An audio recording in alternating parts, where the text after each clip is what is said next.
Welcome and thank you for tuning in. I could hit you with the signature Jim Rome treatment of giving you four-syllable words all day long to describe Gonzaga's 93-90 win over UCLA in the Final Four of the NCAA men's basketball tournament.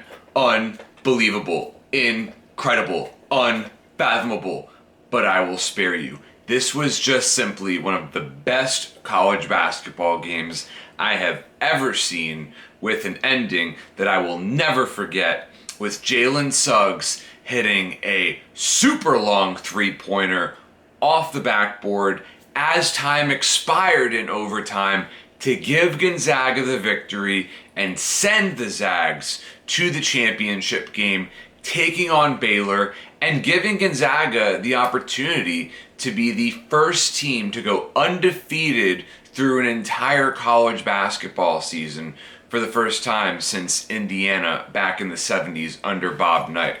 Truly a remarkable win for a team that frankly had not been challenged in the way that UCLA had challenged them, taking them down to the very end. All season long, Gonzaga never saw a team put up a fight the way UCLA did, and I still maintain what I said before this game. This UCLA team is the least talented team I have ever seen make the Final Four in 20 years of watching college basketball, and it's a true testament to what an incredible coach Mick Cronin is. He is practically turning water into wine in Westwood. Of course, Jaime Jaquez had an incredible run in the tournament. He had 19 points in this game. UCLA's best player, I'd say, throughout the season, but really the player who stole the show today, and really as the tournament progressed just got better and better at such a remarkable rate, was Johnny Juzang. The way he duked it out down low in the paint. I mean, he got the bucket that tied this game up in overtime at 90, when it really looked like Gonzaga took control following 6 consecutive points from Drew Timme. Really thought Gonzaga was just going to cruise to victory late on in overtime, but UCLA, like I said, put up an incredible fight. I mean, I really thought UCLA had no business even making this a game.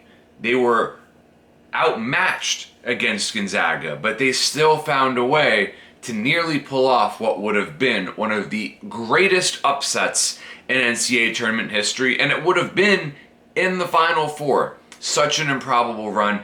I picked UCLA to lose every game it played in the tournament. I picked them to lose against Michigan State and kept picking them to lose. Time and time again, the Bruins proved me wrong. So even with UCLA being a historical blue blood program, not to the extent that it once was, of course, under John Wooden, it was still a Cinderella story. Make no mistake about it. What UCLA did in this tournament was remarkable. It will be remembered for a very long time, but tip your cap to Gonzaga for handling adversity admirably for the first time all season, and having to do so with such high stakes in the Final Four. The Zags have 3 first-round picks in this upcoming NBA draft. Jalen Suggs will go number 1 or number 2. Surely teams will be more in love with the measurables of Cade Cunningham, but when you talk about the intangibles that a point guard brings to the table, Suggs is incomparable. I mean, that shot that he hit, the way he's led this team. Look, he was a superstar at not only point guard in high school, but also quarterback. Just such a natural born leader. Corey Kispert sometimes seems like Kyle Korver reincarnated. You know, UCLA did a great job of holding him to only 2 made 3-point field goals in this game. Kispert is a 3-point machine, and I certainly expect him to make more than 2 3-pointers against Baylor. And then Drew Timme. I mean, what an incredible ball handler for a big man.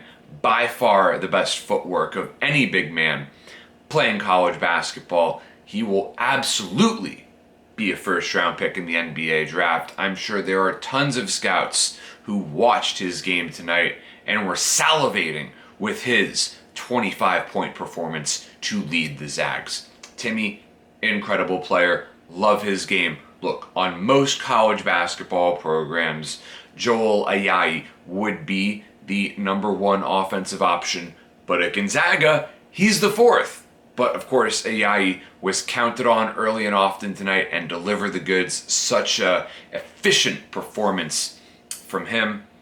And really, Gonzaga, Baylor, this is the game we've been waiting for all season. Clearly the two best teams in college basketball. I'm so happy that this is how the Final Four has played out, and I truly believe that Monday's national championship game could be one for the ages. Thank you so much for tuning in, and if you've watched for this long, you might as well subscribe to my channel.